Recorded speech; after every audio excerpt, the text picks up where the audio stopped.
Okay, so the higher you go, the higher the level of utility, meaning that if at all we have another indifference curve there, then the consumer is going to derive, higher levels of utility at any bundle lying on that particular indifference curve. Why? Because this indifference curve is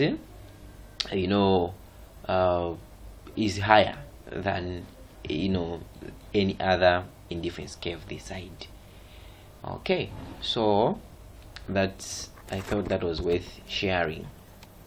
Okay, so yesterday we talked about the properties of preferences, right? Yeah, that monotonicity, transitivity, completeness, and all those things. And then today we have discussed something, and that was that even yesterday we talked about it, diminishing marginal utility, that as you keep on increasing the consumption of a particular commodity, we expect your utility to be increasing at a diminishing rate. Therefore, you have what we call diminishing marginal utility. Okay, diminishing marginal utility. So now, what are some of the properties of indifference curves? So these are the properties of indifference curves. The first one is that of monotonicity. And with monotonicity, basically we're just talking about the negative slope of indifference curve, and that these indifference curves should not be thick. Okay, let me just illustrate something. So indifference curves should not be thick. Okay, so one, they have a downward or they slope downwards. Okay, so if we have an indifference curve, sorry, let me just admit someone. Okay,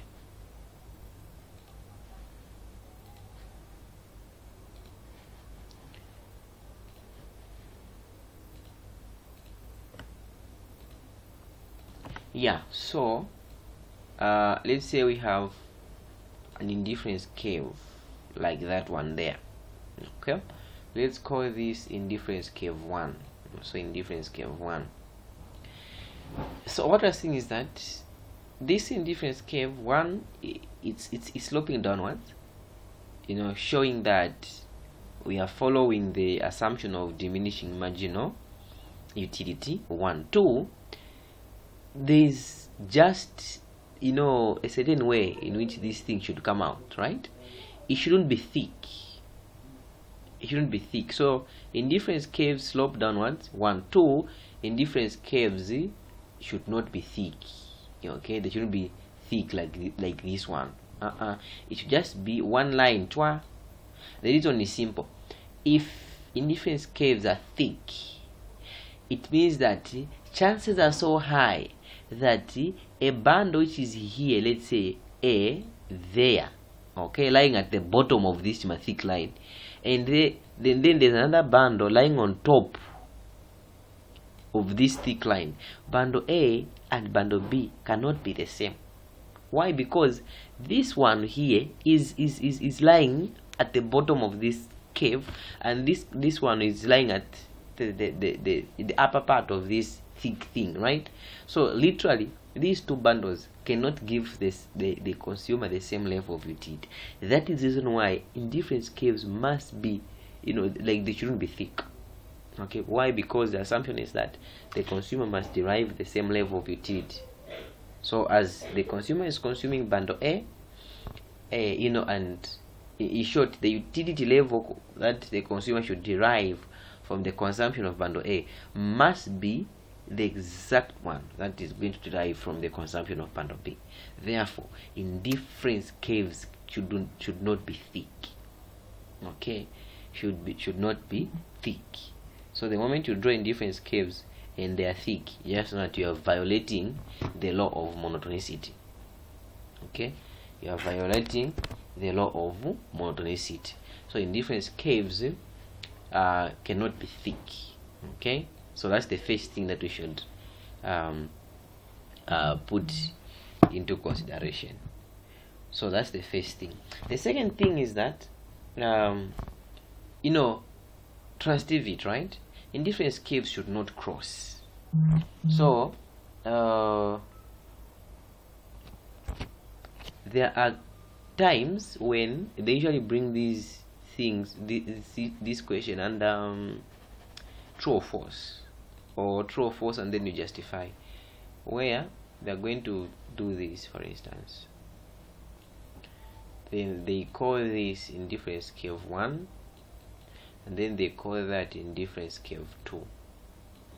Then they say that the above diagram shows the violation of, let's say, A, the assumption of monotonicity, B, the assumption of transitivity, and then you justify. Okay, so of course, yes, the answer is B. This is the violation of transitivity. So the justification is that, you know, if we have a bundle, let's say bundle A there, okay, we also have another bundle, bundle B there, and another bundle here, bundle C. The fact that bundle B and A are lying on this indifference cave, at the same time bundle C and bundle A are lying on this indifference cave, it would mean that since B and A are lying on the same indifference cave, at the same time C and A are lying on the same indifference cave, it makes sense to argue that B and C are the same, but which is not the case, right? So as you can see, C is lying on an indifference cave which is lower compared to B. Okay, so because of that, when your indifference caves cross, really you put yourself in a lot of issues. Okay, because practically C and B cannot be the same. They cannot give the consumer the same level of utility. So remember what we said about transitivity yesterday. We said that the transitivity, if a consumer prefers A to B, okay, and they also prefer B to C, then A must be preferred to C. In short, there should be some level of consistency. There should be some level of consistency. So now you cannot say that B and A are lying on the same indifference cave, which is this one. At the same time, A and C are lying on the same indifference cave, which is this one.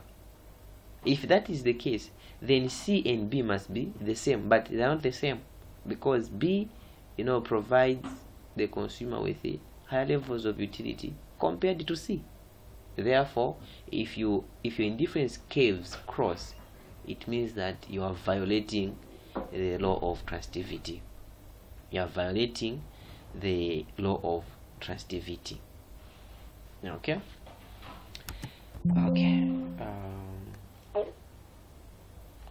Let me get feedback. How is it going?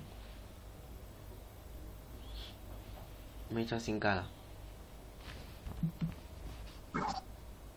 I'm following, sir. Okay. Any questions this far? Okay. It's quiet. It means that everything is alright. Yeah. So, indifference caves cannot be thick. Indifference caves cannot cross. Then, completeness. Each basket lies on only one indifference cave. Okay, only one indifference cave. So there is no way that you can have a situation like this one. So we really need to pay attention to detail, because multiple choice, I hate multiple choice, because you find that A is seemingly equal to B, then you get confused. So there is no way that here we can have bundle A, okay, then here we also have bundle A. There is no way. If you say this is bundle A, this A must be unique. It must be unique such that there should be no any other bundle that should be labeled A. In short, there is no way that you can have a basket there which is equal to a basket on a different indifference curve. There is no way. So a particular one basket, or each basket, must be lying on one and only one indifference curve. There is no way that the same basket can be lying on two indifference curves. There's no way. When you have such a case, then it means that there is no logic in what you are doing. There's no logic in what you are doing. So an indifference curve should a particular basket should only appear on one indifference curve. Okay, now there is the fourth one, which assumes that consumers really prefer averages than extremes. Okay, so with this one, it's a situation where you have let's say an indifference curve like this one, and then let's say you have got good y here and you have good x here. We say that we can have bundle A there, bundle A, we can have another bundle here, bundle B, then we can have another bundle here, bundle C. If this consumer is consuming at bundle A, it means that he has got less of good X and more of good Y. Okay, at bundle A there. Okay, it means that he has got X1 units and Y1 units at that particular bundle. And if that is the case, then it means that this consumer is consuming more of good Y and less of good X. If this guy is consuming at bundle C, it would mean the opposite. Okay, it would mean that he is consuming X units and only Y2 units, which means that bundles A and C are extreme bundles. In short, a consumer tries to have units of both in seemingly or in to some extent in equal proportions.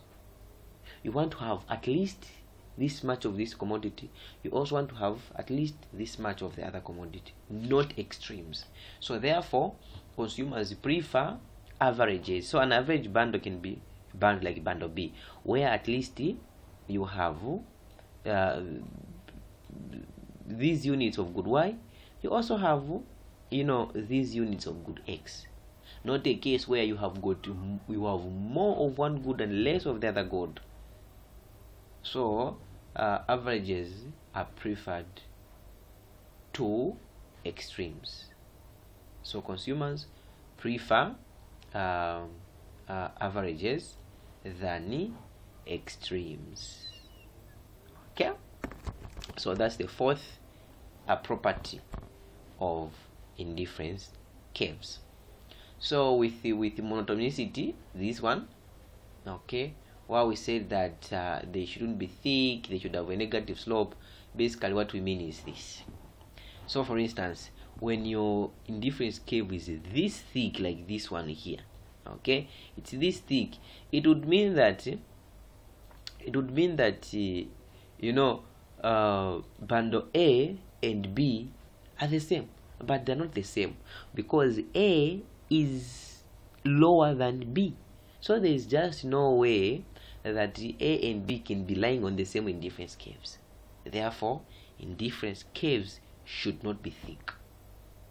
Okay, so indifference curves should not be thick. Why? Because of this same justification, that if A and B are lying on the same indifference curve, and A is lower than B, there is no way that we can derive the same level of utility from the consumption of bundle A and bundle B, because A is lower than B.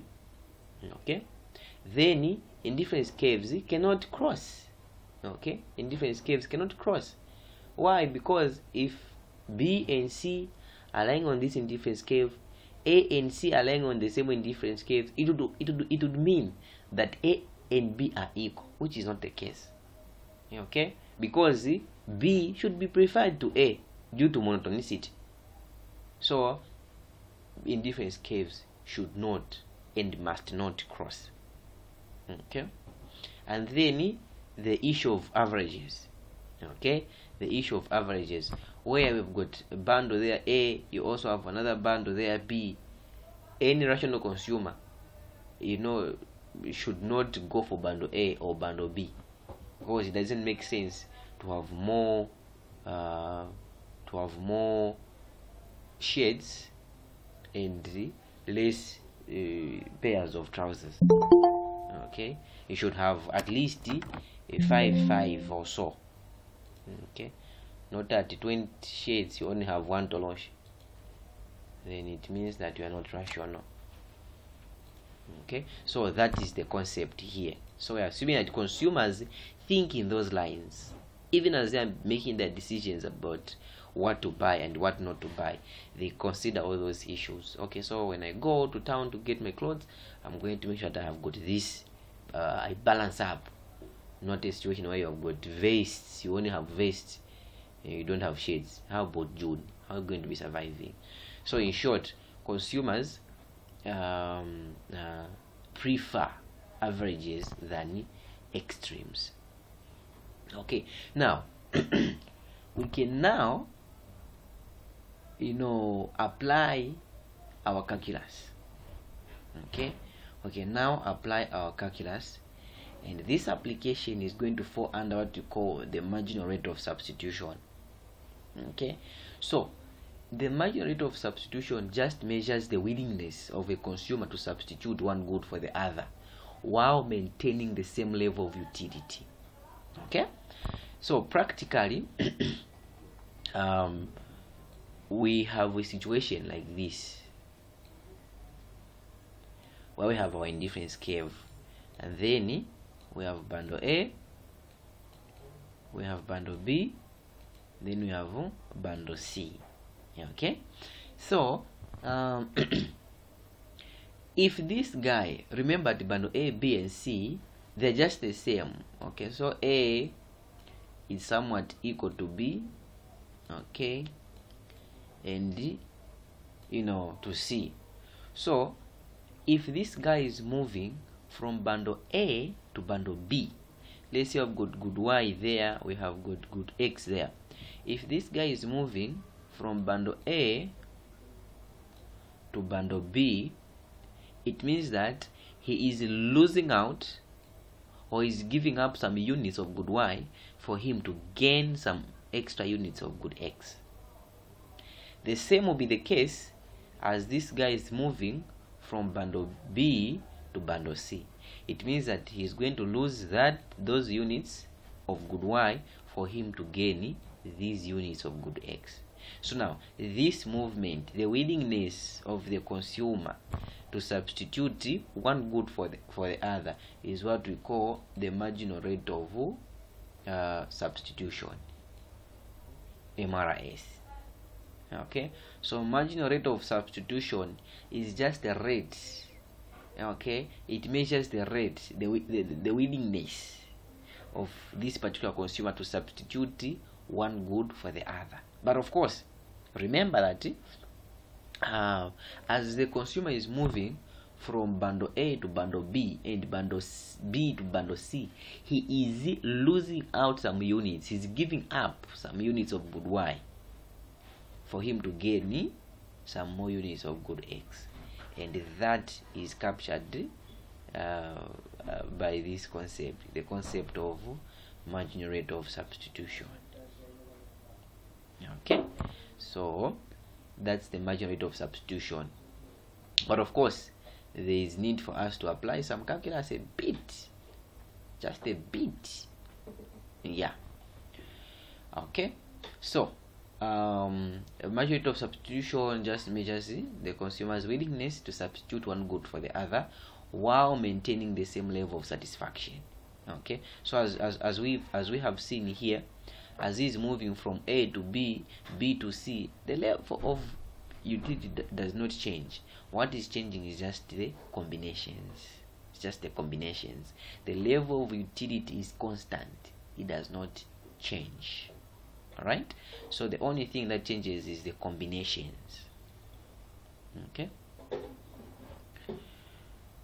yeah, so it just measures the rate at which the consumer is willing to give up Y in order to gain more of X, holding utility constant.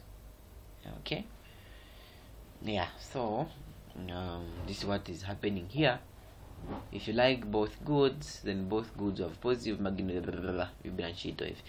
Anyway, yeah, so we are moving from point A to B. As we are moving from point A to B, what we are seeing is that you are going to be losing some units of good Y, okay? At the same time, you are gaining some units of good X, okay? So on the y-axis you are losing, on the x-axis you are gaining. But of course, it depends on your willingness. If you want, moreover, even if you consume at bundle A or bundle B, you'll still be deriving the same level of utility. So if you want, you can remain at A.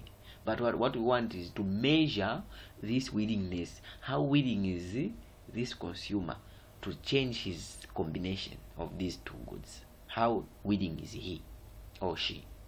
Alright, and that is captured by marginal rate of substitution. Okay, so anyway, if the consumer is indifferent between these two goods, that is, the consumer prefer to have both of these goods, then the rate of substitution, okay, like they'll have, in short, if you love both goods, you are indifferent between good X and good Y, the marginal utilities for both is going to be positive, right? And we are going to see that as we start working with numbers. Okay, that's why I said for now. Anyway, for now, let's just understand it from the theoretical point of view, that if a consumer loves both, okay, you prefer both X and Y, then the marginal utilities of these two goods will be positive. Okay, and the indifference curve obviously must be negatively sloped. Yeah, the indifference curve must be negatively sloped, implying the concept of diminishing marginal utility. Okay, so now I really don't want to confuse you with this kind of calculus, so I'll use the simplest I'll use the simplest way.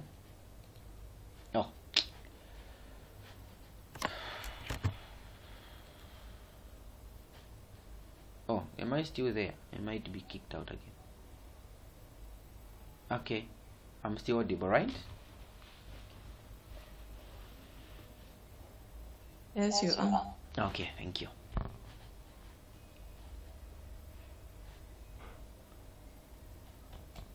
So the simplest mathematics, or the simplest version of calculus, says that if a consumer is really indifferent between X and Y, then for us to know his marginal rate of substitution, or for us to know the rate at which this person is willing to substitute one good for the other, we are just going to say we should get the marginal utility with respect to good X, okay, and we should also get the marginal utility with respect to good Y, okay. Therefore, the rate at which this guy is willing to substitute one good for the other must be equal to the ratio of the marginal utilities. In short, marginal rate or substitution is equal to marginal utility of good X over marginal utility of good Y, which we know when we start looking at utility maximization, we are going to see that the ratio of the marginal utilities must be equal to the ratio of the prices. So if you did micro, this must be a recap of the top stories. Okay, so Anyway, what we want is just this part for now. Okay, that marginal rate of substitution measures the ratio of the marginal utilities of good x and also of good y. So now let me unpack this properly. So marginal utility, we know by now that marginal utility is just so marginal utility of good x is just the change in total utility as we consume an extra unit of good x, right? And marginal utility of good y is just the change in total utility as we consume an extra unit of good y. In short, what we do is this: if we have been given a utility function and then they ask us to get the marginal utility of good x and y, what we're going to do is just to partially differentiate that particular utility function for us to get the marginal utility of x and also marginal utility of y. And the moment we have these two, then it means that we can calculate the rate of substitution. Okay, so basically what we're seeing is that marginal rate of substitution is just the marginal utility of good x over the marginal utility of good y. In short, it's showing us to say what is the rate at which this particular consumer is willing to substitute one good for the other. Okay, so now let's try to put numbers. Okay, let's try to put numbers. Let's say there it's 5, and then here it's 2, here it's 2, and there it's 5, right? If we're moving from not like this, it's 2. Let me try to put different values. Let's say here it's 1 and there it's 6, for instance. Yeah, if this consumer is moving from point A to B, from point A to point B, okay, we are saying that marginal rate of substitution is just the change in y per change in x, which is dy dx, which we now know that it's marginal utility of good x over marginal utility of good y. Okay, so if we're moving from point A to point B, the change in y is what we are giving up in y. So the change in y, which is how much are we giving up in y? We are giving up 3. So we are giving up 3. And one, it's having a negative, showing that we are losing, we are giving up, divided by what is our gain. We are gaining about 5 units. Therefore, the marginal rate of substitution is negative 3 over 5. In short, as you want to consume more of good x, you are losing negative 3 over 5 units of not negative. You are losing you are losing 3 over 5 units of good y as you are moving from point A to point B, and that is the marginal rate of substitution. You are willing to give up 3 over 5 units of good y for you to gain an extra unit of good x. Okay, so this is linked to opportunity cost. This is linked to opportunity cost. Opportunity cost is equal to cost over gain. So what's your cost? How much are you giving up, and how much are you gaining? So the same concept can be applied here. So in short, rate of substitution, the marginal rate of substitution, just measures the rate at which this consumer is willing to substitute one good for the other. Okay, the rate at which the consumer is willing to substitute one good for the other. How willing are you? How many units of good y are you willing to give up for you to gain an extra unit of good x? Okay, Yes.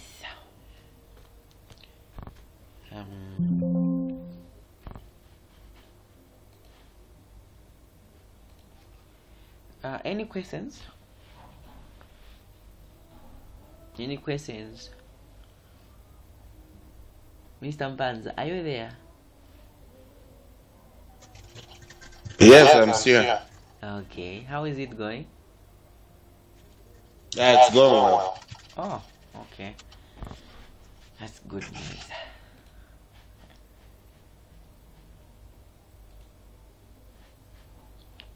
Right. So it's the same. Good.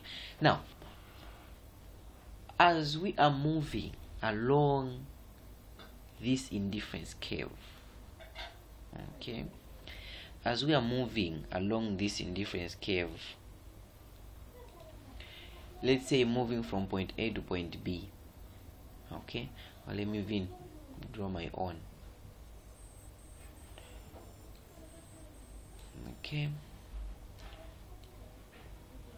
yeah, so as we are moving from point A to point B to point C and point D, okay, the rate at which we are willing to give up good Y for us to have more of good X, that rate, that willingness, okay, to give up Y and gain extra units of good X will be reducing. So the willingness will be reducing. So this is leading us to a concept of diminishing marginal rate of substitution. Okay, so with diminishing marginal rate of substitution, we're just saying that the willingness of a consumer to substitute one good for the other diminishes along the indifference curve. So as we are moving from point A to B, okay, let's put this into practice. Let's say you have two drinks. You have Coca-Cola, you have Fanta. So you are drinking, and then you are just saying, okay, let me drink more of Fanta and less of Coca-Cola. So you are substituting. You want to have more of one good and less of the other. This willingness, as you continue taking Coca-Cola, the willingness to continue taking Coca-Cola will be reducing, because it's more like chilaka chisila. You get that, right? So at the end of it all, you are going to have diminishing marginal rate of substitution. The rate at which you want to substitute one good for the other diminishes.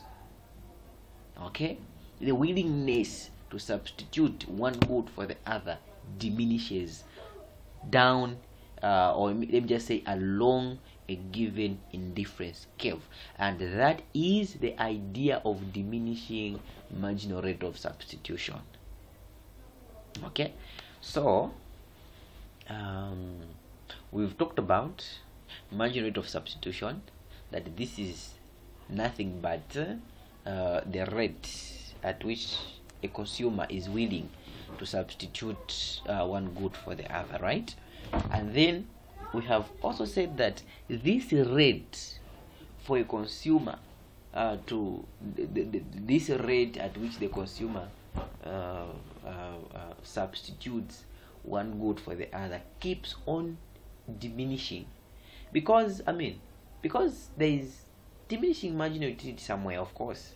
Okay, you cannot continue consuming more and more and more of this good and less of the other good. You're going to reach at a certain point, the point of satiation, where you're just going to say it's enough of this particular good. Okay, so in short, every time you see these things, things that look like that, just know that we are talking about diminishing marginal rate of substitution, the rate at which you are willing to give up this much of Y to gain this much of X. Okay, moving from point A to B. But as you are moving from point B to C, you are only willing to give up this much for you to gain that much. Moving from point C to D, you are only willing to give up that small margin of y, which means that the rate at which you are willing to give up y for an extra unit of good x keeps on reducing. Okay, it keeps on reducing, and that is the idea of diminishing marginal rate of substitution. Okay, that is the idea of diminishing marginal rate of substitution. Okay, yeah, so the key here is that with diminishing marginal rate of substitution, the willingness of a consumer to give up 1 unit or to give up units of one good for him or her to gain a unit of the other good, this willingness reduces, okay, because of diminishing marginal utility. So at the end of the day, the rate at which you are moving along this particular indifference curve will be reducing. Okay, will be reducing. Okay, so that is with the concept of diminishing rate of substitution. How far? Okay, all right, perfect. Now, before we even try to respond to certain questions, it's important for us to talk about the different types and nature of indifference curves, right? So these different types and nature of indifference curves also depend on the nature of the good that we're dealing with. So if you're dealing with substitutes, they will have such type of indifference curves. Okay, they will have such types of indifference curves. So every time you see indifference curves that are just straight lines, downward sloping, just know that you're dealing with the substitutes. Okay, just know that you're dealing with substitutes. And then I hope we have Leontief. Oh, we don't have Leontief. Let me just show you how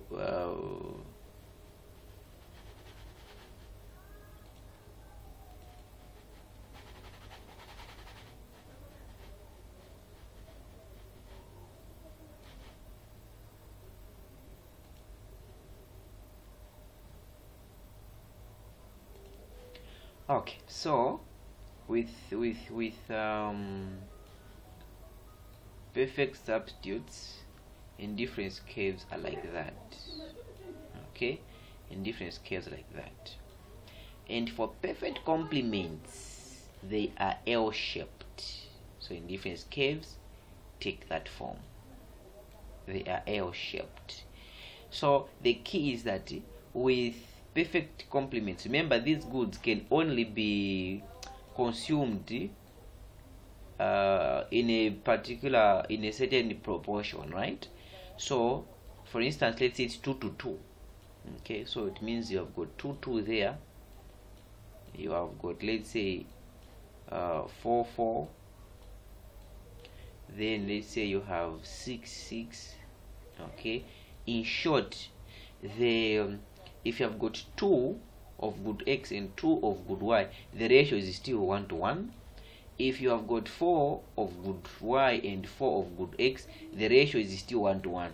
No wonder they are L-shaped.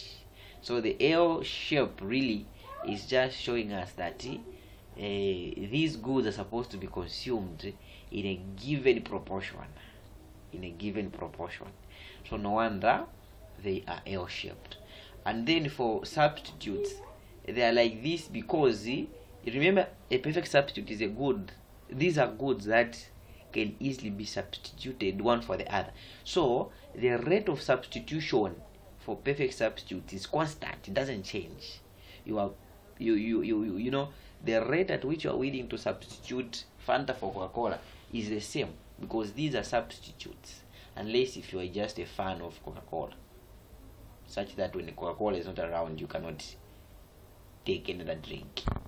But we are assuming that there are no such extreme cases. Right? Yeah.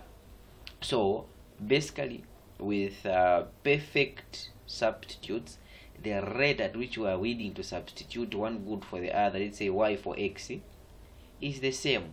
And since it's the same, then we're going to have constant gradient in different curves. Okay, constant gradient in different curves. In short, the rate that we are willing to substitute y for x does not change. It's the same, because these two goods can easily be substituted one for the other.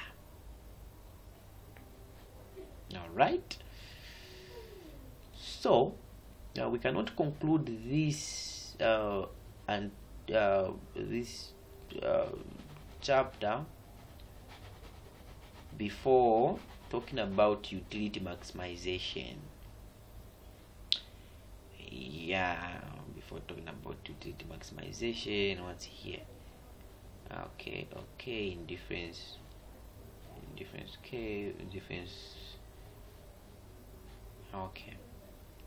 Okay, so let's talk about before we can conclude, let's talk about utility maximization. So remember that we are trying to understand the behavior of consumers. So at least we now have some information. We now have some information that tries to help us understand the nature of a consumer, right? But yeah, the discussion is not done until we bring in issues to do with a budget constraint. Remember that we have said that the higher you go, from the origin, the better. But the question is, does the available resources, financial resources, allow you to be consuming at that level there? Okay, at bundle C. Or the available resources are only allowing you to be driving a Toyota Spatial. You can't manage to buy a Benz. In short, consumers want to maximize their utility, yes, but that is constrained by financial issues. Okay, so now in our analysis of consumer behavior, we need to try to understand how the optimal bundle is found. How do we find the optimal bundle, given that there is a financial constraint, which we are now calling a budget constraint? Okay, so really the idea is that utility is maximized at a point where the slope of the budget line, and the budget line is just I think we know that if I've got two goods, good X and good Y,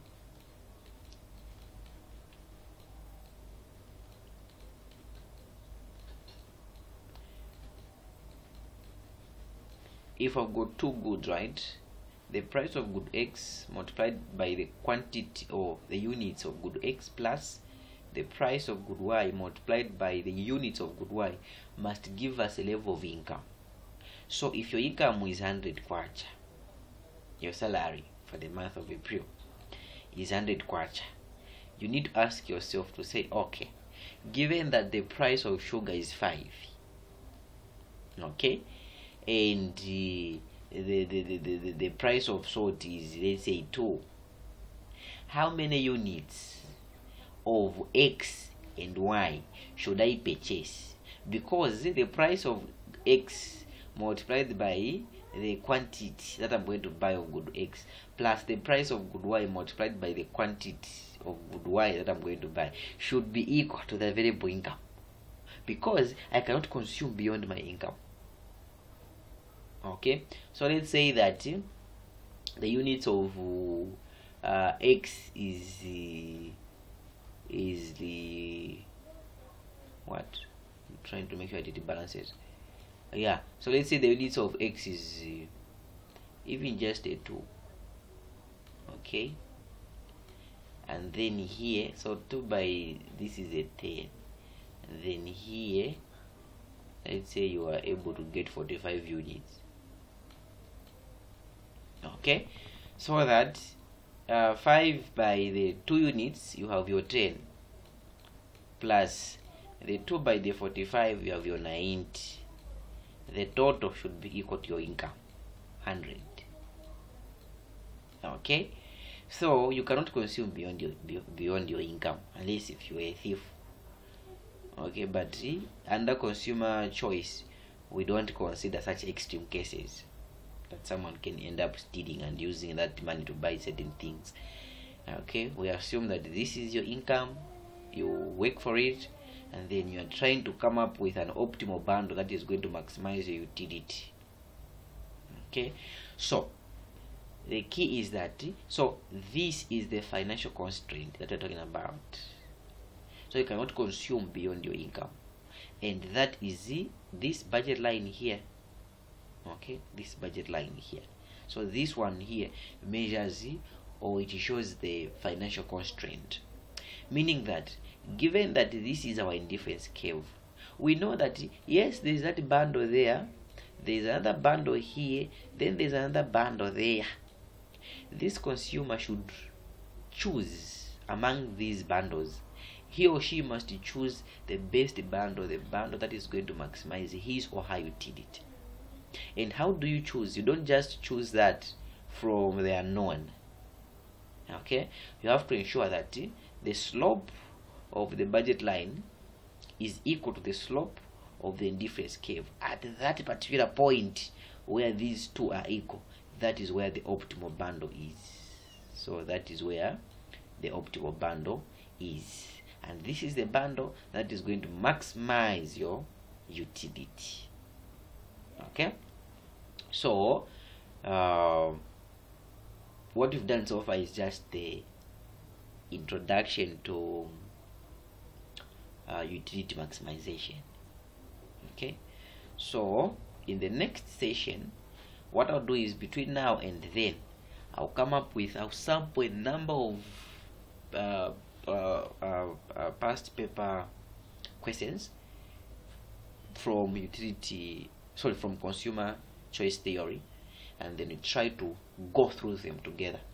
I believe that is going to help us revise. But anyway, before we go, I think I still have some minutes. I have 15 minutes. So before the 15 minutes elapses, utility maximization occurs at a point where the slope of the indifference curve, which is the marginal rate of substitution, is equal to the ratio of the prices. Okay, should be equal to the ratio of the prices, which means that we know that the marginal rate of substitution is the marginal utility of good X over marginal utility of good Y. So for utility to be maximized, we should be able to find a bundle where the marginal rate of substitution is equal to the ratio of the prices for these two goods. Okay, so in short, utility is maximized at a point where marginal utility of good X over marginal utility of good Y is equal to price of good X divided by price of good Y. So in the next session we are going to try to apply this concept, okay, so that we can be able to find these units Y and X that maximizes consumer satisfaction or consumer utility. Okay, I believe that is fine. I believe that is okay, right? Mr. Piri, how are you today?